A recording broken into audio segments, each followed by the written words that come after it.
নমস্কাৰ বন্ধুসকল, জিন্তুছ ব্লগৰ অন্য এটি ভিডিঅ'লৈ আপোনালোকক পুনৰবাৰ স্বাগতম জনাইছোঁ। আৰু আজি মই মোৰ ঘৰৰ পাছফালে থকা বাৰীখন আপোনালোকক দেখুৱাবলৈ লৈছোঁ।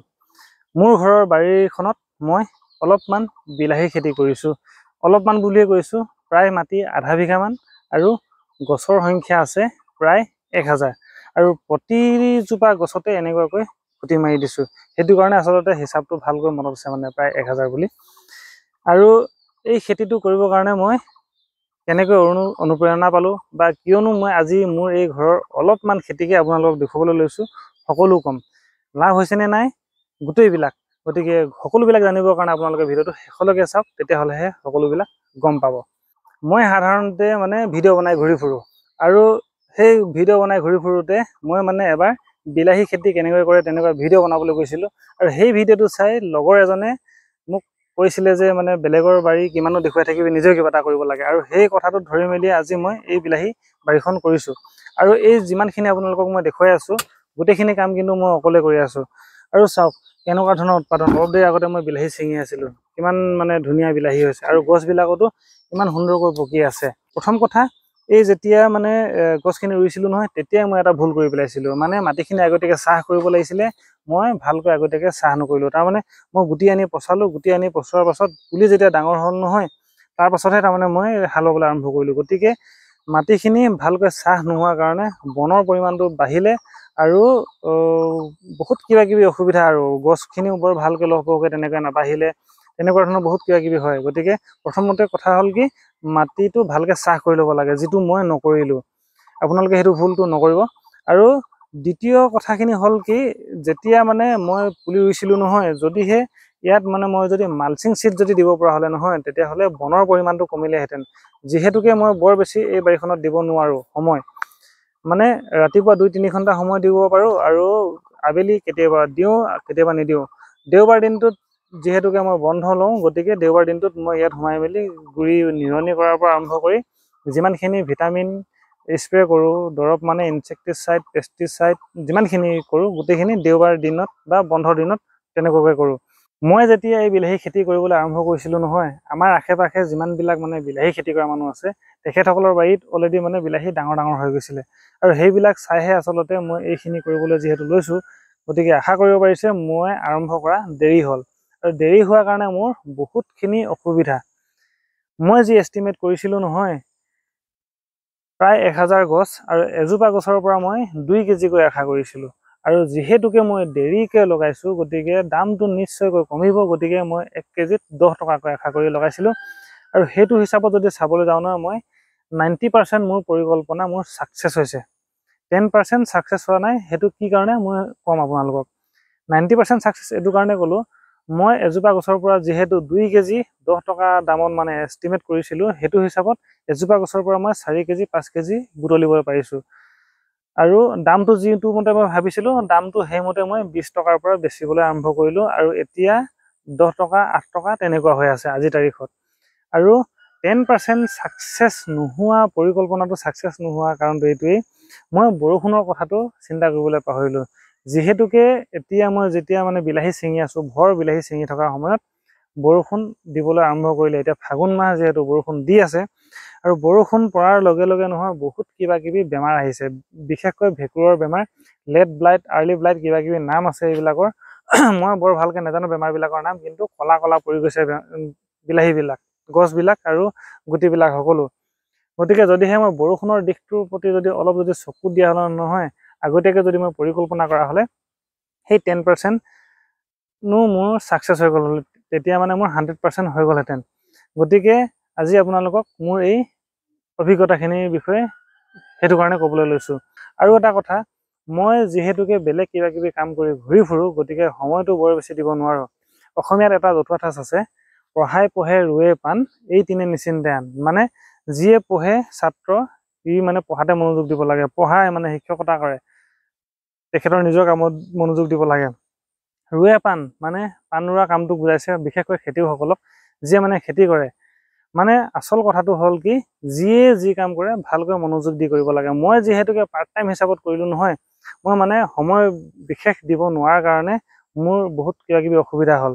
মই গোটেই যিমানখিনি এৰিয়া, যিমানখিনি গছ আছে নহয়, গোটেইখিনি মই অকলেই কাম কৰোঁ। মাজতে গছবিলাক বান্ধি দিবৰ কাৰণে মোৰ নিজৰ মা আৰু শাহু মা দুয়োগৰাকী আৰু লগতে মোৰ পত্নীয়ে অকণমান সহায় কৰি দিছিলে, তেনেই নগণ্য। তাৰ পাছত বাকী যিমানখিনি আছে গোটেইখিনি খুঁটি কটাৰ পৰা আৰম্ভ কৰি গোটেই মানে নিৰণি কৰি দিয়া, প্ৰুনিং কৰা, দৰৱ ছটিওৱা গোটেইখিনি মই অকলেই কৰিছোঁ। গতিকে মানে যিহেতুকে বৰ বেছি সময়ো দিব নোৱাৰোঁ, ৰাতিপুৱা 2 ঘণ্টাৰ পৰা 3 ঘণ্টা আৰু আবেলি প্ৰায় দিবই নোৱাৰোঁ, আৰু বন্ধৰ দিনতহে বিশেষকৈ সময়টো দিব পাৰোঁ।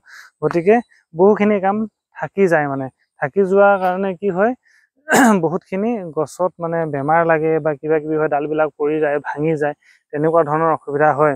আৰু এটা কথা কৈ থওঁ আপোনালোকক, এই বিলাহী খেতিটো বহুত লাভজনক খেতি। মই নিজে কৰি মেলি গম পাইছোঁ। মই যদিও বা এজোপা গছৰ পৰা 2 কেজি আশা কৰি খেতি কৰিছিলোঁ নহয়, এতিয়া মই প্ৰতিজোপা গছৰ পৰা প্ৰায় 4 কেজিমান বুটলিবলৈ সক্ষম হৈছোঁ। আৰু যদিহে মই আগতীয়াকৈ লগোৱা হ'লে আপোনালোকে চিন্তা কৰক মই কিমান পালোহেঁতেন। প্ৰথম যিসকল ব্যক্তিয়ে বিলাহী উলিয়াইছিলে বজাৰত 50ৰ পৰা 60 টকা পালে। যদিহে 4 কেজি 50 টকাকৈ ধৰোঁ নহয়, প্ৰায় 200 টকা হয় এজোপা গছৰ পৰা। আৰু মোৰ 1000 গছ আছে, ইতিমধ্যে মই আপোনালোকক ক'লোঁ। 1000 গছত যদিহে মই প্ৰতিজোপা গছৰ পৰা 200 টকাকৈ পোৱা হ'লে মই কিমান টকা পালোহেঁতেন, ইমান কম পৰিমাণৰ এৰিয়া এটাৰ পৰা। গতিকে আপোনালোকে যদিহে কোনোবাই এনেকুৱা ধৰণৰ খেতি যদি কৰিব বিচাৰিছে নহয়, তেতিয়াহ'লে আপোনালোকে কৰিব পাৰে। আগতীয়াকৈ কৰিব, তেতিয়া দামটো বেছিকৈ পাব। এতিয়া মাজত হৈ গ'লতো, এতিয়া দামটো কম আৰু বেমাৰৰ পৰিমাণটো বাঢ়ে। এতিয়া কৰিলে মানে লাভ নহয়, এনেকুৱা দিনত উলিওৱাকৈ কৰিব লাগিলে। কিন্তু এতিয়াও যদি আজি মই যিটো দিনত মানে মই ভিডিঅ' বনাই আছোঁ, আজি ফাগুনৰ মাহ, এই ফাগুন মাহতো যদি আপোনালোকে ষ্টাৰ্ট কৰিব বিচাৰে নহয়, মোৰ ভিডিঅ'টো চাই কোনোবাই যদি উৎসাহিত হয়, এতিয়া ষ্টাৰ্ট কৰিব লাগিলে আপোনালোকে বহাগৰ পাছতেই বিলাহী উলিয়াব পাৰিব। আৰু তেতিয়া যদি আপোনালোকে বজাৰত উলিয়াই দিব পাৰে নহয়, তেতিয়াহ'লে প্ৰায় 60 টকা 70 টকা তেনেকুৱাকৈ আকৌ পাবগৈ। কিন্তু এটা কথা মন কৰিব লাগিব, আপোনালোকে যদিহে এতিয়া যদি কৰে নহয়, তেতিয়াহ'লে কিন্তু আপোনালোকে বৰষুণৰ পৰা বচাবৰ কাৰণে পলি হাউচৰ চিষ্টেমটো কৰিব লাগিব। পলি হাউচ বা মানে শ্বেড নেট তেনেকুৱা ধৰণৰ দি মেলি যদি কৰে নহয়, তেতিয়াহ'লে বৰষুণৰ পৰা হোৱা যিকেইটা বেমাৰ, সেইখিনি বেমাৰৰ পৰা বহু পৰিমাণৰ আপোনালোকে ৰক্ষা কৰিবলৈ পাৰিব গছবিলাকক। আৰু সিমানখিনি কষ্ট কৰাও আপোনালোকৰ সাৰ্থক হ'ব, যিহেতুকে মই ইতিমধ্যে আপোনালোকে হিচাপটো কৰি দিলোঁ। যদিহে 50 টকা দৰতো যদি আপোনালোকে 4 কেজি যদি ল'ব পাৰে নহয় এজোপা গছৰ পৰা, কিমানখিনি পাব আপোনালোকে। মই যিহেতুকে এই খেতিটোৰ বিষয়ে নতুন, বেলেগৰ খেতি চাই যিহেতুকে মই কৰিছোঁ, বেলেগৰ খেতিত মই যাওঁতে তেখেতসকলে গছবিলাক বহুত ঘনকৈ লগায়, কিন্তু মই মোৰ গছবিলাকৰ দূৰত্ববিলাক চাওঁ, এটা শাৰীৰ পৰা আনটো শাৰীৰ দূৰত্ব বহুত বেছি ৰাখি দিছোঁ। কাৰণটো হ'ল, মই যেতিয়া দৰৱ স্প্ৰে কৰিবৰ কাৰণে ভিতৰত সোমাই যাওঁ নহয়, তেতিয়া মানে পাতবিলাক যাতে মোৰ গাত নেলাগক, সেইটো কাৰণে সেইটো কথা চিন্তা কৰি মেলি মই শাৰীবিলাক সেৰেঙা কৰি দিলোঁ। আৰু ইজোপা গছৰ পৰা সিজোপা গছৰ যি দূৰত্বটো মই কমাই দিলোঁ। মই এটা কথা চিন্তা কৰিলোঁ যে মই যিহেতু শাৰীবিলাক বহল কৰি দিছোঁ, তেতিয়াহ'লে গছৰ সংখ্যা একে সমানে ৰাখিবৰ কাৰণে ইজোপা গছৰ পৰা সিজোপা গছৰ দূৰত্বটো মই কমাই দিলোঁ। আৰু তাৰ পৰা হোৱা অসুবিধাৰ পৰা হাত সাৰিবৰ কাৰণে মই কি কৰিলোঁ, প্ৰুনিঙৰ ব্যৱস্থাটো কৰিলোঁ। প্ৰুনিং মানে কি, বিলাহী গছৰ তলৰ যিমানবিলাক মানে পাত থাকে, গুৰিৰ মানে বুঢ়া পাতবিলাক হওক বা মানে অলপ ওপৰলৈকে যিমানবিলাক পাত থাকে, সেই পাতবিলাক কাটি দিব লাগে। আৰু গুৰিৰ পৰা বহুত বেছি ডাল ৰাখিব নালাগে। বিলাহীৰ 2টা প্ৰজাতি আছে হা, বিশেষকৈ এটা ডিটাৰমিনেট আৰু আনটো ইনডিটাৰমিনেট। মই যিখিনি কৰিছোঁ নহয় বিলাহী বৰ্তমান, সেইখিনি হৈছে ডিটাৰমিনেট ভেৰাইটি। মানে ডিটাৰমিনেট মানে হ'ল কি, ই জোপোহা আকাৰত যাব। গতিকে কি হৈ গ'ল, জোপোহা আকাৰত যোৱা গছবিলাক আপোনালোকে জানেই ডালৰ সংখ্যাটো বাঢ়ে। যদিহে মানে মই ঘনকৈ লগাইছোঁ, ডালৰ সংখ্যাও যদি বাঢ়ে, তেতিয়াহ'লে বহুত জাপ হৈ যাব, তেতিয়া মানে বেমাৰটো বহুত বেছি হ'ব। সেইটো কাৰণে আচলতে মই প্ৰুনিং কৰি মেলি ডালবিলাক কাটি দিলোঁ। আৰু ডালবিলাক কাটি দিয়াৰ কাৰণে, কমাই দিয়াৰ কাৰণে কি হ'ল, যিমানখিনি বিলাহী লাগিলে নহয়, বিলাহীৰ আকাৰটো ডাঙৰ হ'ল। বিশ্বাস নকৰিব আপোনালোকে, 9টা বিলাহী 1 কেজি হৈছে, তেনেকুৱা ধৰণৰ চাইজ পাইছোঁ মই এই বিলাহীখিনিত। আৰু খুব সুন্দৰ হৈছিলে। দুদিনমান আগতে চেহেৰাটো ইয়াতকৈ ভাল আছিলে, এতিয়া যিহেতুকে মানে প্ৰায় গছবিলাক বৰষুণৰ কাৰণে মৰি শেষ হৈছেগৈ। আৰু গতিকে আপোনালোকে এতিয়া বৰ বেছি ভাল নেদেখিব। তথাপিও যিমানখিনি খৰচ কৰিছিলোঁ নহয়, সেই খৰচখিনি পাই মেলি এতিয়া লাভৰ ঘৰতে আছোঁ। সেইটো কাৰণে আচলতে আজি আপোনালোকক এই ভিডিঅ'টো বনাই মেলি আপোনালোকৰ ওচৰলৈ আগবঢ়াই দিছোঁ। এই বিলাহী খেতিটো বহুত লাভজনক খেতি। মই ইতিমধ্যে আপোনালোকক অংকটো দেখুৱাই দিলোঁ। গতিকে মই চিন্তা কৰি আছোঁ যে এইডৰা মাটিতে ইয়াৰ পাছত মই আকৌ এবাৰ কৰিম, বিলাহীয়ে কৰিম। আৰু এইবাৰ কৰোঁতে মই কম খৰচত ল' কষ্ট মানে পলি হাউচ এটা বনাবলৈ চেষ্টা কৰিম। আৰু সেই পলি হাউচটোৰ ভিতৰতেই মই বিলাহী লগাম। মই আপোনালোকক ইতিমধ্যে কৈছোঁ যে বিলাহীৰ 2টা মানে ভেৰাইটি আছে মূলতঃ, এটা ডিটাৰমিনেট আনটো ইনডিটাৰমিনেট। যিটো মই বৰ্তমান লগাই আছোঁ সেইটো ডিটাৰমিনেট ভেৰাইটি মানে জোপোহা জাতীয়, আৰু মই এতিয়া পলি হাউচ বনাই যিটো ভেৰাইটি কৰিম নহয় সেইটো হ'ব ইনডিটাৰমিনেট। ইনডিটাৰমিনেট ভেৰাইটিটো হ'ল কি, ই ওপৰলৈ লতাৰ নিচিনাকৈ বাঢ়ি বাঢ়ি গৈ থাকে। আপোনালোকে প্ৰায়বিলাক ভিডিঅ'ত দেখিব, বিলাহী খেতি গ্ৰীণ হাউচৰ ভিতৰত যিবিলাক কৰে নহয়, ডাল এটাই অকল থাকে, পাতবিলাক নাথাকে, অকল ৰঙা ৰঙাকৈ বিলাহীখিনি অকল লগাই থোৱা থাকে।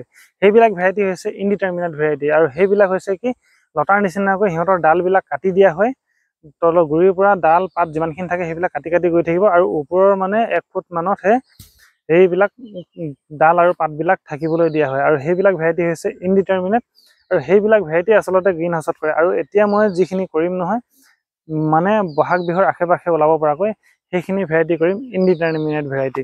আৰু এইবিলাকৰ বিষয়ে অধিক যদি আপোনালোকে যদি জানিবলৈ বিচাৰে, তেতিয়াহ'লে ডেছক্ৰিপশ্যন বক্সত মই মোৰ কণ্টেক্ট নাম্বাৰটো দি দিছোঁ, আপোনালোকে কণ্টেক্ট কৰি সেইবিলাক কথা জানিব পাৰে। যিহেতুকে ভিডিঅ'টোত মানে খুব কম সময় পাওঁ, গোটেইবিলাক কথা আপোনালোকক বুজাই কোৱাটো কঠিন, গতিকে আশা কৰিম আপোনালোকে যিবিলাক ইণ্টাৰেষ্টেড মানুহ আছে আপোনালোকে যোগাযোগ কৰিব। আৰু আজিৰ এই ভিডিঅ'টো শেষলৈকে চাই মোক উৎসাহ জনোৱাৰ কাৰণে আপোনালোকক বহুত বহুত ধন্যবাদ। লগ পাম পুনৰ এটা নতুন ভিডিঅ'ত নতুন টপিক লৈ। ধন্যবাদ।